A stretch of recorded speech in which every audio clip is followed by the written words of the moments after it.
início do mês de maio, ganhou força mundial a discussão sobre a quebra de patentes das vacinas contra a Covid-19, principalmente depois do apoio declarado do governo dos Estados Unidos. A decisão do presidente Joe Biden marca uma mudança na postura que vinha sendo adotada até então pelos governos anteriores e se mostra alinhada à proposta defendida por países como Índia e África do Sul na Organização Mundial do Comércio. A proposta, que está em discussão na OMC, possibilita que laboratórios de todo o mundo tenham autorização para produzir vacinas como a AstraZeneca, a Pfizer e a Coronavac.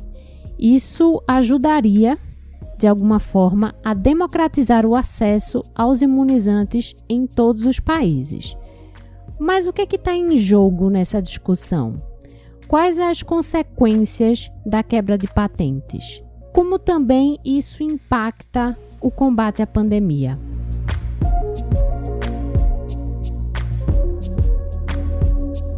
Eu sou a Ariana Pacheco e no Conexão UFPE de hoje vamos tentar responder essas e outras perguntas sobre a quebra de patentes das vacinas contra a Covid-19.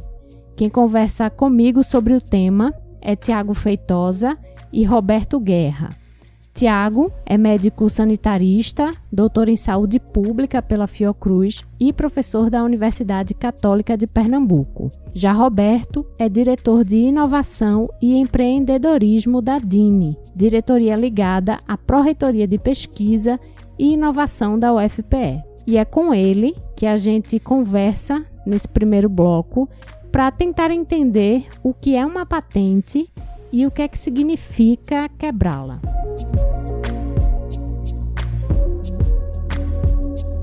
Roberto, vou começar te fazendo uma pergunta, talvez simples, mas que vai guiar todo o nosso programa daqui para frente, que é: o que é uma patente? A definição de patente que a gente usa é aquela que o INPI, o Instituto Nacional da Propriedade Industrial, nos fornece e que guia, né, toda a relação do Estado brasileiro com essa questão da propriedade da invenção. Então, a patente ela é um título de propriedade que é temporário, né, sobre uma invenção, um modelo de utilidade, né, sobre algo que os pesquisadores, inventores criam e é passível de ser protegido, né? E o intuito da patente, além de garantir o direito a esse inventor, é impedir, né, que terceiros copiem isso, ponham isso à venda, sem o consentimento de quem cria.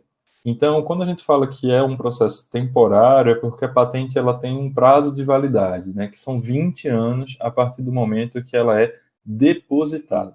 Então, depositar uma patente não significa, a priori, que essa patente vai ser concedida. Mas o início do processo, né, o início dessa contagem da temporalidade se dá no depósito.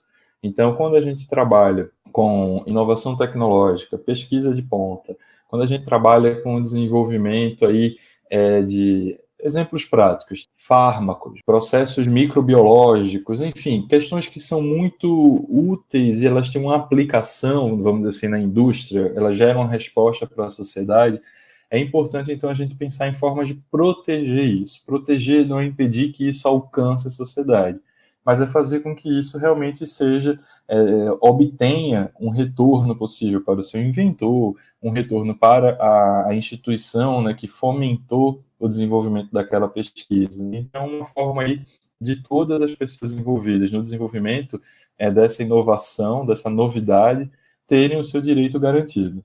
E como é que funciona o processo para se registrar uma patente?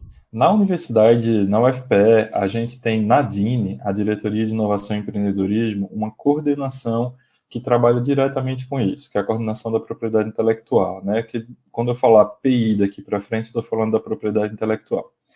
A coordenação de PI, ela faz todo um atendimento à comunidade acadêmica, tá? E ela organiza e gerencia esse processo, ou seja, desde receber o inventor, conversar com ele, explicar, né, aquilo que é exigido pelo INPI, o Instituto Nacional da Propriedade Industrial, os trâmites, as etapas, né? Então tudo isso é fornecido pela coordenação de PI que compõe a DINE, né? Então, os formulários, as declarações, as buscas por anterioridade, né? Existe um trâmite aí que é burocrático, que exige uma certa experiência, né? Então, por isso que a gente sempre recomenda que quem está interessado em depositar uma patente pela primeira vez, procure a equipe da DINE, né? Você é membro da comunidade acadêmica da UFPE, para a gente dar essas diretrizes, né? E facilitar esse processo. Roberto, você acabou de falar sobre propriedade intelectual. Ela é a mesma coisa que patente? Não. A patente, ela é um dos objetos, né, que a gente pode registrar, que a gente pode proteger. Então, hoje a DINE trabalha com 4 linhas, vamos dizer assim, 4 objetos que a gente consegue ter essa proteção. Patente é uma delas. O registro de software, né, que já muda o formato da proteção. O registro de marcas, que também tem todo um trâmite de legislação própria.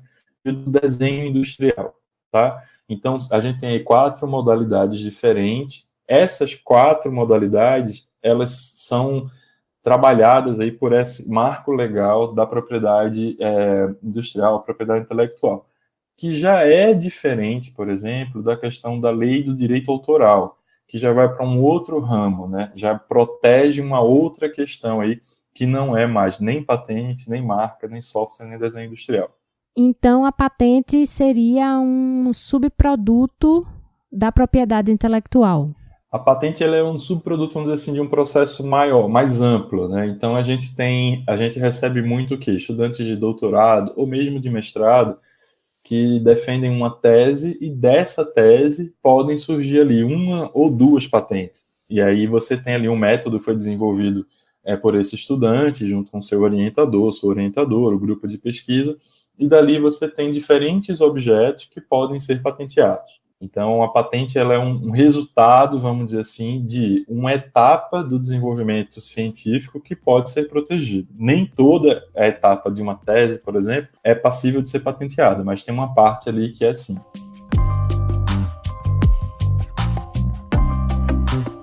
Roberto, e qual a importância de um instrumento de proteção intelectual como a patente? A patente ela é muito estratégica, né? Porque ela demonstra, entre outras coisas, né, o avanço ou a solidez de um sistema nacional de inovação, por exemplo.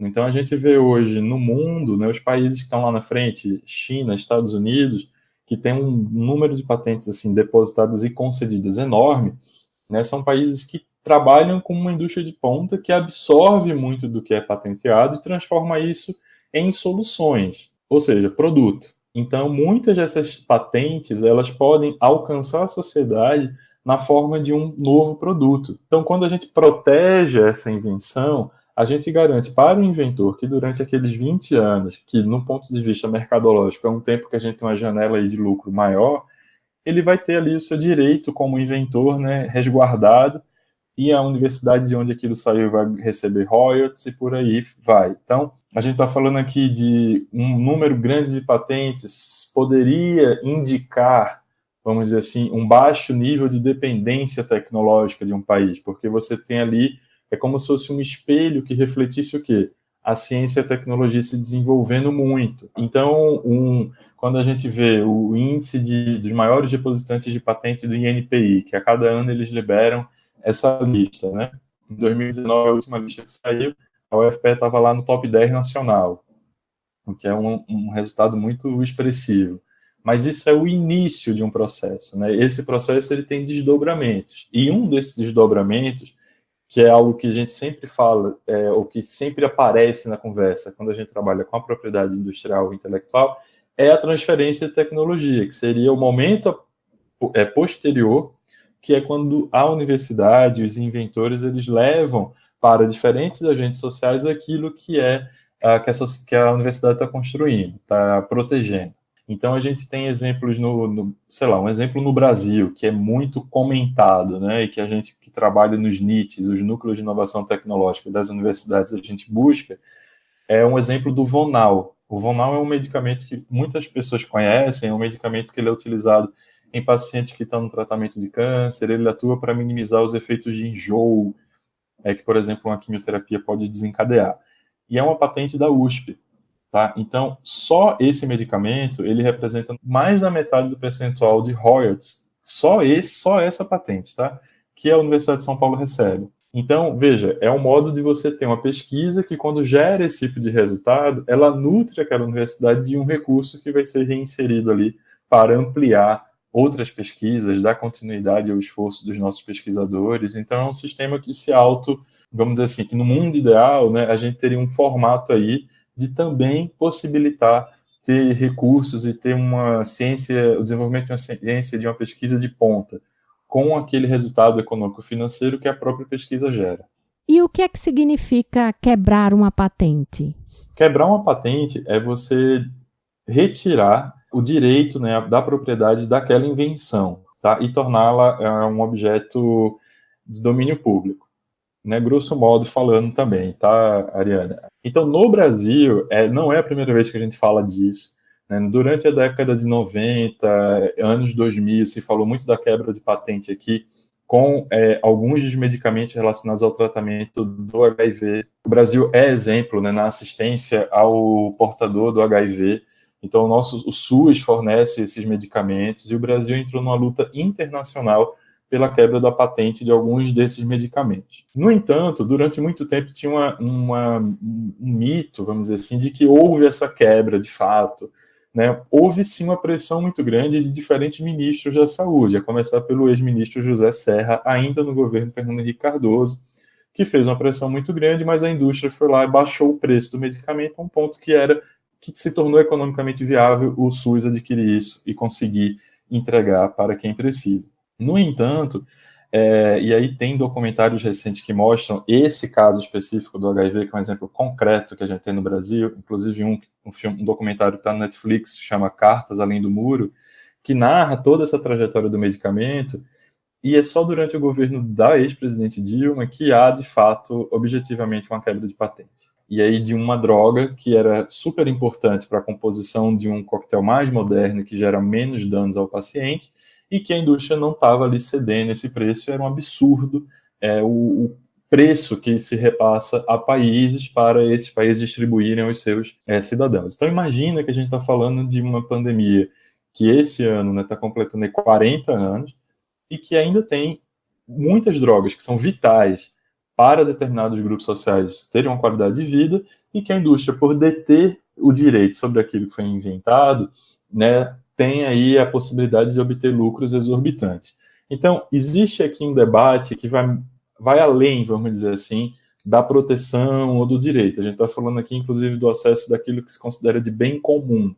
Então, por exemplo, um medicamento, né, que pode salvar vidas frente a um cenário pandêmico, né, como é o caso do HIV/AIDS, que há 40 anos a gente convive com isso, e agora, como é o caso da Covid, né, a gente expande para além do direito, para além da gestão da inovação, um debate que entra aí o agente público, né, a sociedade civil, porque a gente realmente quer ter acesso a algo que pode significar a nossa sobrevivência. Então, não é uma questão que vai assustar o pesquisador falar que existe uma possibilidade da quebra de patente. Isso não acontece tão facilmente. Isso acontece frente a situações que são muito específicas, né, e que tem aí, claro, um contexto, vamos dizer assim, que a gente vai salvar uma população, vai salvar um país, enfim. A gente realmente tem uma força maior, vamos dizer assim, que justificaria isso, tá? Mas não é algo que é rotineiro, que possa ser feito à revelia, e precisa ter uma justificativa muito bem fundamentada para que isso aconteça. Roberto, e quais as consequências de se quebrar uma patente? Olha, as consequências quando você tem uma quebra de patente é que você amplia, né, a possibilidade de produção, se a gente está falando de medicamento, por exemplo. Eu acho que é sempre bom a gente dar um objeto para que a fala não fique tão genérica, tá, Ariane? Então, se a gente fala de medicamento, isso possibilita que mais laboratórios produzam, inclusive laboratórios públicos, que o genérico também chegue na prateleira da farmácia. Então, isso possibilita acesso. Você deixa de ter só aquela droga com a marca, né, aquele fabricante que detinha esse direito, e agora você tem outras opções. E isso faz com que o preço caia, é inevitável. Você está aumentando aí a oferta, né, e com aquela demanda reprimida, ou uma demanda constante a depender da doença que seja. Então, isso seria um ganho, vamos dizer assim, para a sociedade como um todo, que aumenta a oferta, né, de determinado produto ao mercado. Um ganho, uma perda que você vai ter é a exclusividade ou o ganho econômico daquele inventor ou daquele detentor do direito. Mas a gente está falando aqui de sei lá, se a gente fala de um medicamento desse, que é produzido por uma grande indústria farmacêutica, ela não tem só essa patente, ela tem várias outras. Então, isso compõe algo que, quando a gente trabalha com inovação, é inerente a esse processo, que é o risco. Então, quem investe, né, na transferência de tecnologia também tem aí a noção de que o risco é inerente a esse processo, e isso pode acontecer, mas não é um caso tão típico, tão comum de acontecer.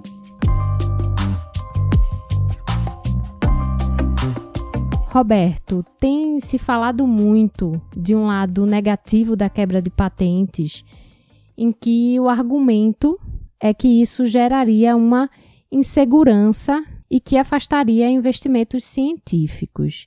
Como é que você vê esse argumento? Vê, Ariana, é muito importante que quando a gente fale com esse risco, né, que você colocou aí, essa insegurança, a gente está falando de uma questão de saúde pública. É muito importante que, no calor do momento que a gente está vendo, esse debate, quando alcança a grande mídia, ele vem com essa construção aí de que isso vai ser ruim para a indústria, né? Então, claro, eu estou falando aqui que caso ocorra, né, um pedido de quebra de patente de uma vacina, esse fabricante ele vai perder ali um ganho econômico que ele está tendo. Imagina, vendendo vacina do Covid para o mundo todo. Um país vai lá e quebra, para aquele país, por exemplo, eu não vou ganhar mais nada, porque alguém vai produzir e pode vender mais barato. Ou eu vou baixar o meu preço ao ponto de ficar mais rentável, vamos dizer assim, para aquele comprador. Mas aí eu reforço que, a despeito dessa insegurança, desse medo que se coloca, isso não é algo corriqueiro. E, inclusive, a gente pode voltar aqui para um outro aspecto de todo esse debate, que é o incentivo que ICTs ou universidades públicas desenvolvam, tenham essa capacidade, tenham esse recurso de desenvolver também esse tipo de solução. Por quê? Porque elas são agentes do Estado. Elas são agentes que podem combinar esforços para suprir essa demanda de uma crise sanitária e que podem aí reverter essa solução para o mercado sem ter essa preocupação que para o ente privado mercadológico legítima do lucro, mas que para o ICT não seria. Então a gente tem aí, junto a esse debate, né, já existem pessoas dizendo, gente, o problema não é a quebra da patente, o problema é a gente ter mais vacinas disponíveis. O que quer dizer com mais vacinas disponíveis? Não é só a gente ter o maior número dessas que a gente já conhece, mas é também incentivar que outros agentes criem outras vacinas para o Covid. O que é que isso gera? Se a gente tem mais organizações pensando nessa produção e, de fato, conseguindo concluir a vacina eficaz, ou com aqueles graus de eficácia que a gente aprendeu, né, a gente está discutindo aquilo, a gente vai deixar de ter uma dependência do fornecedor. Então, se a gente começa o enfrentamento da pandemia via vacina, lá em janeiro, né, 26 de janeiro, o primeiro brasileiro tomou a vacina ali no final de janeiro, a gente basicamente tinha uma vacina disponível para o Brasil. Pouco tempo depois, uma segunda. Aqui em Recife, a gente está se vacinando com 3 tipos de vacina só. E a gente sabe que hoje tem aí entre 3 ou 4 universidades brasileiras que estão correndo com as solicitações das fases de teste de vacinas nacionais para o Covid. Inclusive, a UFPE é uma delas. Então, são questões importantes que a gente está falando aqui, que é um debate complexo, né? Esse debate, quando a gente fala da propriedade, da transferência de tecnologia, do avanço da ciência como uma construção de uma soberania nacional, que é importante a gente também ter um pouco de calma, lucidez e procurar não os chavões do que a gente vê na grande mídia, nas redes sociais, mas talvez entender historicamente como esse processo é feito, né, quais os exemplos que efetivamente já ocorreram, e a gente vê que não é algo tão inseguro. Esse é um investimento que ainda é muito seguro, que traz um resultado econômico para quem investe nessa transferência de tecnologia, e a gente tem exemplos no Brasil de grande sucesso. Tá? E quando ocorre essa licença compulsória ou quebra de patente no termo mais comum, é porque realmente a gente está numa situação limite, numa situação de saúde pública, numa situação de salvar vidas, entendeu? E aí realmente são casos muito específicos.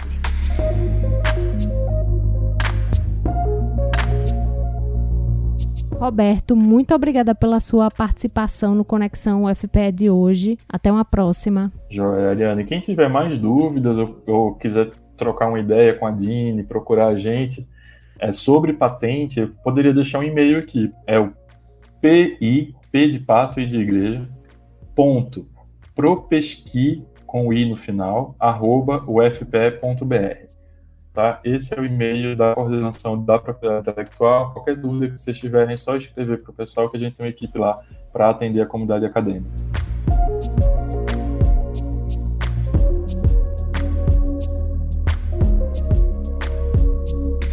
Depois de entender no primeiro bloco o que são patentes, sua importância e as consequências da quebra, nesse segundo, vamos aprofundar um pouco mais a nossa conversa sobre a quebra de patentes das vacinas contra a Covid-19. E o nosso entrevistado é Tiago Feitosa, médico sanitarista, doutor em saúde pública pela Fiocruz e professor da Universidade Católica de Pernambuco. Tiago, esse tema sobre quebra de patentes relacionado à área da saúde não é exatamente novo aqui no Brasil. O governo brasileiro anunciou hoje a quebra da patente do medicamento Efavirenz, que substitui o AZT no tratamento de pacientes com AIDS. O antirretroviral é consumido por 75 mil pacientes de AIDS na rede pública brasileira. Então, antes de a gente começar a falar sobre esse tema relacionado às vacinas, eu queria que primeiro a gente falasse um pouquinho sobre quais foram os resultados dessa quebra em 2007 aqui no Brasil, para a gente fazer uma análise da experiência que a gente já tem nesse tema. Então, aqui no Brasil, em 2007, uma droga muito importante no coquetel para tratar as pessoas com HIV acabou sendo vendida para o Brasil num valor bem acima do que estava sendo praticado internacionalmente. Então, o governo brasileiro, com base na legislação internacional, né, ele quebrou, ou seja, declarou o licenciamento compulsório do medicamento Efavirenz. Então, ele estava sendo vendido no Brasil por um preço bem acima, né, do que estava sendo praticado em outros países, e depois da quebra da patente, você ter uma ideia, ele passou a ser vendido por 1/3 do preço. Ou seja, foi muito bem sucedida a quebra de patentes nesse caso específico. E aí a gente pôde importar de outros fabricantes, gerando uma queda do preço, né, para o Sistema Único de Saúde.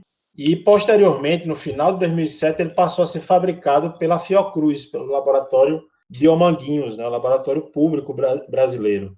Ou seja, gerando, além da economia, da gente poder conseguir adquirir por um preço menor, também a nossa independência com relação a um fármaco tão necessário para o tratamento das pessoas com AIDS. Então, a nossa avaliação é que isso foi um episódio, inclusive com repercussão internacional, né, muito positivo do que vem a ser uma quebra de patente. Gerou um precedente importante, que é o quê? Que os governos podem, né, uma vez necessitando fornecer aquilo que a população precisa, seja ela um fármaco ou um imunobiológico, né, no caso das vacinas, lançando mão desse artifício que é previsto na legislação internacional, que em caso de uma grande necessidade, se isso for plenamente justificável, no caso da AIDS porque era uma droga nova que tinha sido descoberta com ótimos resultados, então era fundamental incorporá-la ao programa brasileiro, então isso foi justificado pelo relevante interesse social que tinha pelo fornecimento da droga aqui no Brasil. E, de fato, a quebra de patentes viabilizou isso. Tiago, por que essa discussão sobre quebra de patentes das vacinas surge agora, justamente nesse momento, inclusive com o apoio histórico dos Estados Unidos? Olha, Ariana, na verdade a gente vive uma situação mundial de uma demanda imensa por vacina. E claramente os fabricantes das vacinas que estão habilitadas, né, já tem aprovação para começar a serem ministradas em escala populacional. A gente tem pouca oferta em relação à demanda, que é enorme. Então, isso gera um contexto, né, da necessidade da gente viabilizar a oferta dessas vacinas para um maior número de pessoas e de países possível. Foi por isso que no final do ano passado, né, a Índia e a África se uniram, protagonizaram, né, uma união com mais 110 países e entraram junto à Organização Mundial do Comércio pela suspensão temporária, né, enquanto durar a pandemia, das patentes das vacinas. A gente vive esse contexto que é de uma alta demanda. Para você ter uma ideia, a gente tem no mundo, né, poucos países que estão tendo acesso à vacina. Os países ricos aplicam uma dose de vacina por segundo, enquanto que a maioria dos países pobres não aplicou nenhuma dose até agora. Nações ricas, como os Estados Unidos, Canadá e países europeus, possuem doses suficientes de vacinas para imunizar toda a população local 2 até 3 vezes. Nos Estados Unidos, desde a semana passada, crianças de 12 a 15 anos começaram a ser vacinadas. O país também autorizou a vacinação de turistas. De outro lado, ao menos 10 países africanos não receberam até agora uma única dose da vacina. Então, é entendido que a gente não vai conseguir superar a pandemia vacinando só países ricos. A continuidade da pandemia nos países pobres pode, inclusive, levar a gente a ter uma cepa resistente a vacinas no futuro e até recolocar o mundo todo na alta de casos, inclusive esses países que acham que estariam protegidos com a vacina. Então, a adesão dos Estados Unidos é já visualizando isso, quer dizer, não tem como um país só estar seguro no mundo neste momento.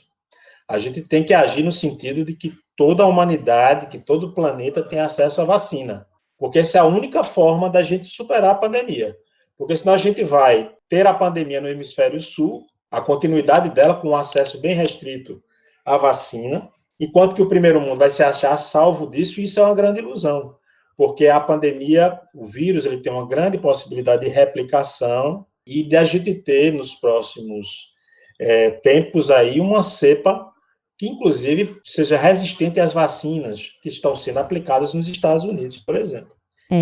A gente vive em um mundo globalizado, né, em que as pessoas estão em constante movimento no planeta, se locomovendo de um ponto a outro, de uma cidade para outra, de um país ao outro. Então, de fato, é mesmo um esforço mundial que precisa ser feito, né? Exatamente. Não tem como a gente ter uma visão de um país livre da pandemia. Isso não existe. Agora, veja, essa questão da quebra de patentes, ela não necessariamente é uma solução. Ela tem que vir junto com outras providências, entendeu, Ariana? Quais seriam essas providências? A capacidade de produzir a vacina, por exemplo, tá certo? Então, nem todos os países do mundo têm essa capacidade. Esses 2 países signatários do pedido à OMC, que é a Índia e a África do Sul, são exemplos de países que têm, sim, parque tecnológico, possibilidade de incorporar a tecnologia de produção das vacinas, né? Agora, mesmo nestes países, há de ter investimento e não é uma solução de curto prazo. Você tem, por exemplo, na América Latina, nós temos o Brasil, a Argentina e a Colômbia como 3 países que detêm a tecnologia de produção de vacinas. Mas aqui no Brasil, por exemplo, se quebrar a patente hoje, a gente não conseguiria produzir a vacina. Então, há de se ter, além do movimento de quebra de patentes, que é fundamental nesse momento, né, de acesso, né, à formulação da vacina, também um investimento nos parques tecnológicos, nas plantas de produção dos laboratórios, né, dos países estratégicos, né, digamos assim, que podem aumentar essa oferta de vacinas para o mundo. Então, são providências que têm que vir em conjunto, além de outras que são mais de curto prazo, que é a da quebra de patentes, considerando, inclusive, que a gente não vai estar livre desse vírus, né, nas próximas décadas. Então, quebra patente, investe nos laboratórios para começar a produzir isso no médio e longo prazo. Mas tem outras coisas que têm que ser feitas no curto prazo, tá certo? Antes, inclusive, da gente ter essa possibilidade de produzir a vacina em vários lugares. Mas se com a quebra de patentes a gente não consegue enxergar uma solução a curto prazo, qual é a importância de se estar discutindo esse assunto? Esse assunto é fundamental, porque, veja, a tecnologia da produção de vacinas, agora, mais do que nunca, está demonstrado que é algo que precisa ser democratizado no mundo. Nós não podemos ter isso concentrado em apenas alguns países. Agora, a gente está vendo que isso não dá, inclusive, escala de resposta necessária para uma pandemia. Então, a gente precisa que os países tenham seu próprio desenvolvimento tecnológico, com capacidade de produzir vacinas, e a necessidade de que isso ocorra em cooperação, né, entre vários centros. Então, o que a gente preconiza hoje é que é fundamental a quebra de patentes. A quebra de patentes é um procedimento complexo, tá certo? Você tem uma ideia, uma vacina, que é a vacina da Pfizer, né, representaria a quebra de mais de 80 patentes. Por quê? Porque a Pfizer ela tem cerca de 280 ingredientes na sua formulação, que também são patenteados. Então, você tem um procedimento complexo, que levaria tempo. Além disso, você vai ter que ter toda a parte do acesso a ampolas, as bolsas estéreis, né, os reativos que são necessários para a gente ter a vacina com capacidade de gerar resposta. Então, para a gente conseguir ter tudo isso, né, precisa de um esforço que tenha, inclusive, a indústria farmacêutica como aliado, que possa abrir, de fato, a formulação para ter acesso e isso poder ser feito por outros laboratórios em diversos países. Até lá, a gente tem que lutar pelo barateamento das vacinas pelos laboratórios existentes. O momento de tragédia da humanidade não deveria ser um momento de lucro. Você tem uma ideia, a estimativa do lucro da própria Pfizer, que a gente está conversando aqui, é de 138 bilhões de reais este ano, só com as vacinas. Então, é muita coisa. Então, no momento de tragédia da humanidade, a gente tem que pensar que não pode ser um momento que se visa só o lucro. Então, tem que ter mecanismos nos órgãos internacionais de barateamento dessas doses, enquanto a gente não tem essa possibilidade, essa condição de produzir a vacina em todo lugar, baratear onde produz, e também gerar patentes e possibilidades de novas vacinas nos laboratórios públicos dos países, inclusive nas parcerias com outros laboratórios privados, que ainda não produzem. Tudo isso precisa de crédito, precisa de apoio aos países, e precisa de decisão política também no âmbito de cada país para que ocorra. Então, é a quebra da patente, mas é também o barateamento já da vacina, com possibilidade de um acesso maior a quem precisa, e é gerar possibilidade de novas vacinas naqueles países que têm laboratórios públicos com capacidade de produzir vacinas estas que não estejam presas ao direito autoral, ao direito de propriedade que as patentes definem, né, determinam. Que aí podendo ter uma liberdade maior de oferta, inclusive para outros países, através da colaboração, da parceria, e por que não falar da solidariedade, que é algo que a gente precisa cada vez mais nos tempos de hoje.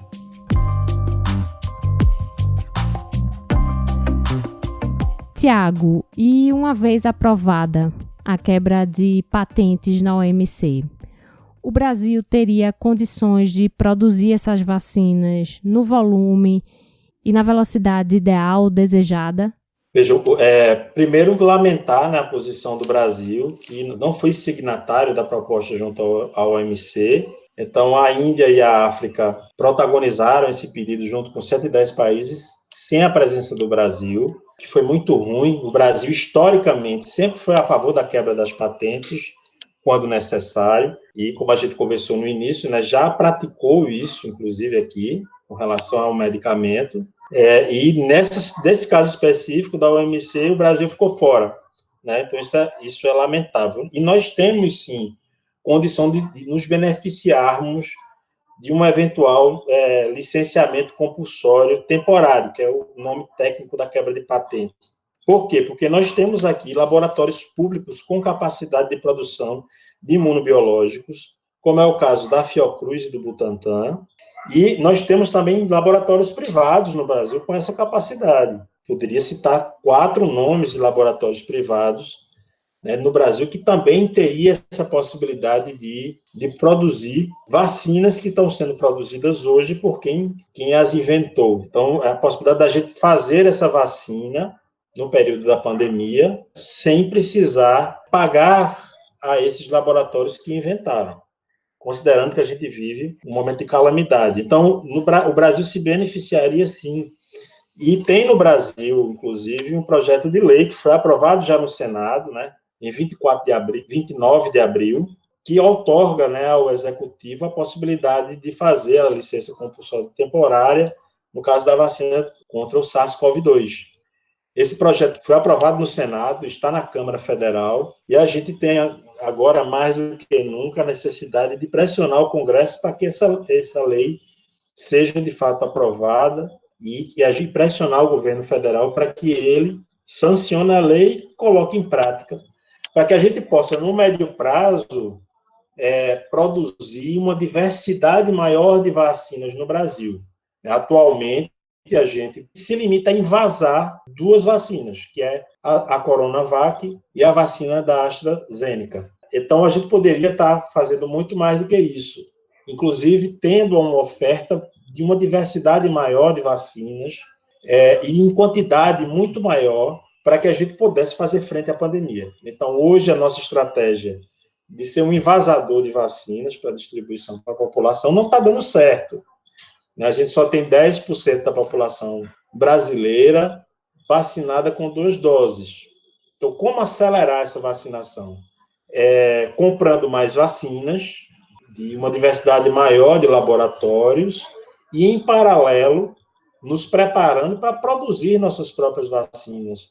E o mecanismo da quebra de patentes ele é importante para nos dar essa possibilidade de produzir em larga escala, né, a vacina que hoje é oferecida em outras partes do mundo. Tiago, hoje o Brasil enfrenta alguns problemas, né, com um atraso na entrega do IFA, o ingrediente farmacêutico ativo. Sem matéria-prima, sem vacina.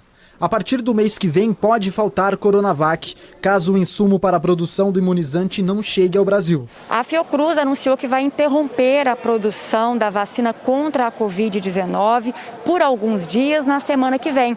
E essa interrupção acontece por causa do atraso na chegada do IFA, que é o ingrediente farmacêutico ativo. A produção deve voltar ao normal com a chegada de uma nova remessa.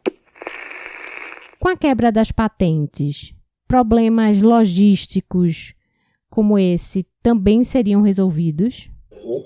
Nesse momento, inclusive, a Fiocruz, né, já está habilitada a produzir o IFA da AstraZeneca. No entanto, tem toda a parte de infraestrutura da planta de produção, porque uma coisa é você envasar as vacinas que vêm importadas, né? Outra coisa é você produzir o IFA. É um processo bem mais especializado e que precisa de equipamentos diferentes e de uma escala diferente, de profissionais, de insumos.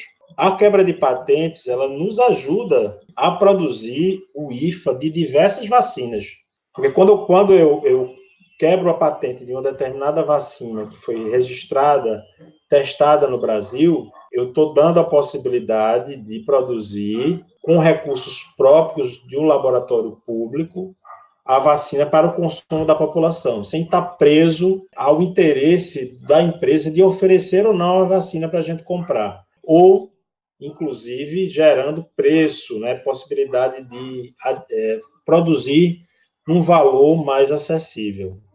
Então, o Brasil ele tem objetivamente as condições, no médio prazo, de poder produzir as vacinas que a gente agora não pode, a gente fica preso à compra de quem detém a patente. Agora, a gente existe um avanço concreto no quarto da Fiocruz de passar a produzir o IFA da AstraZeneca, o que é um avanço já importante. Né? A previsão é que no final do ano a Fiocruz passe a produzir ela própria o IFA da vacina da AstraZeneca.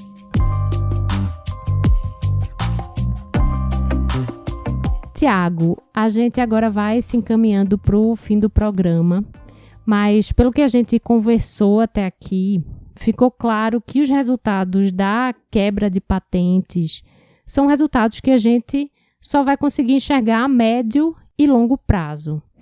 Então, quais as soluções que se pode pensar a curto prazo para resolver a questão da vacinação, em que tem países vacinando muito e outros que ainda nem iniciaram a campanha? Primeira coisa, Ariana, é não botar todas as fichas na vacina só. A vacina, ela é um recurso escasso no mundo hoje e ela traz uma solução que não é de imediata. Qual a solução imediata para a pandemia, para morrer menos gente? É a gente atuar na diminuição dos níveis de convívio social. Né? Então, o Brasil ele tem abandonado cada vez mais as restrições ao convívio social nesse momento de alta transmissão. Então, a solução mais imediata para diminuir casos e mortes é a diminuição do convívio social. Então, é lockdown nos momentos de maior aquecimento da epidemia, é o uso da máscara de forma massiva por parte da população e o distanciamento entre as pessoas. Então, uma atuação nesse sentido salva vidas. A vacina, ela vem como uma solução definitiva, mas que não é imediata, porque a gente demora a ter um nível de pessoas vacinadas suficiente para a gente ver um resultado na queda do número de casos.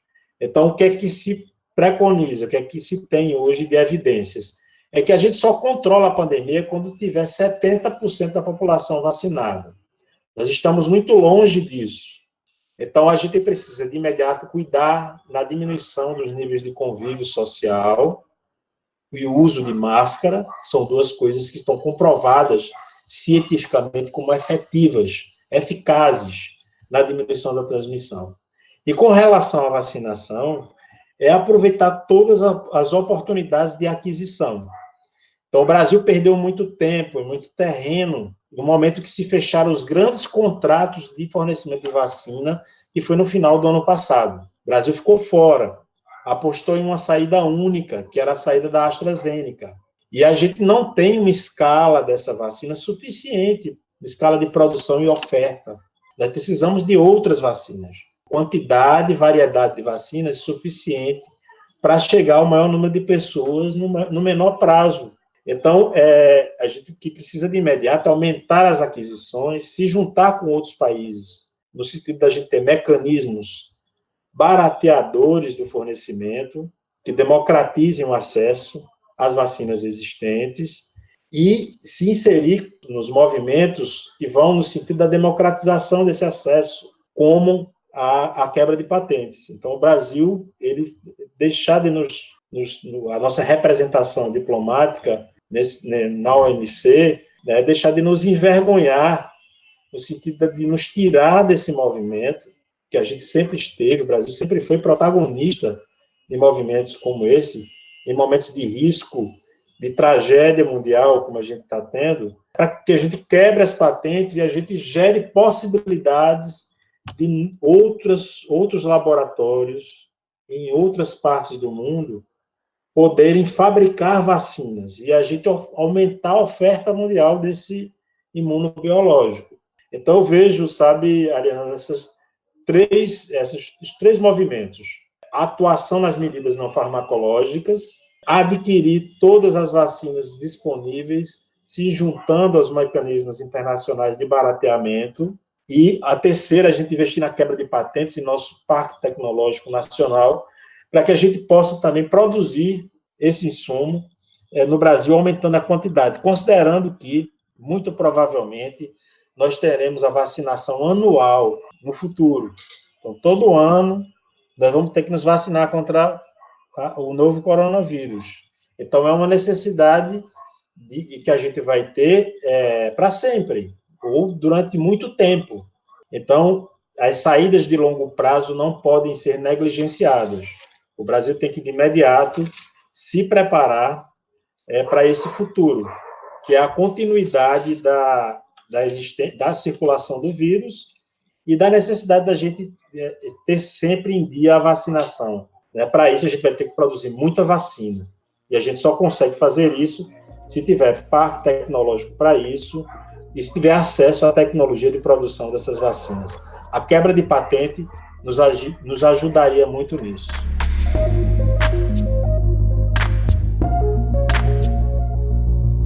Tiago, agradeço demais a tua participação aqui no Conexão UFPE. Até uma próxima. Obrigado, valeu, e a gente está à disposição. Um abraço.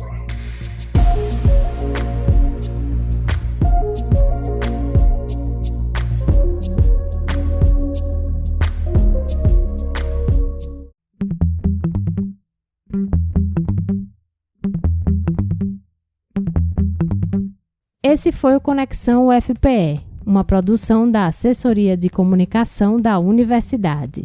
Eu sou Ariana Pacheco e esse programa foi produzido por Larissa Soares e contou com áudios de TV Bandeirantes, TV Gazeta e TV Brasil. Você consegue falar com Conexão através das páginas facebook.com/Conexão UFPE e twitter.com/Conexão UFPE. E também siga a gente no Spotify, Deezer, Google Podcasts, Apple Podcasts e Mixcloud para ouvir o Conexão quando e onde quiser. Eu vou ficando por aqui, mas semana que vem eu tô de volta. Até lá!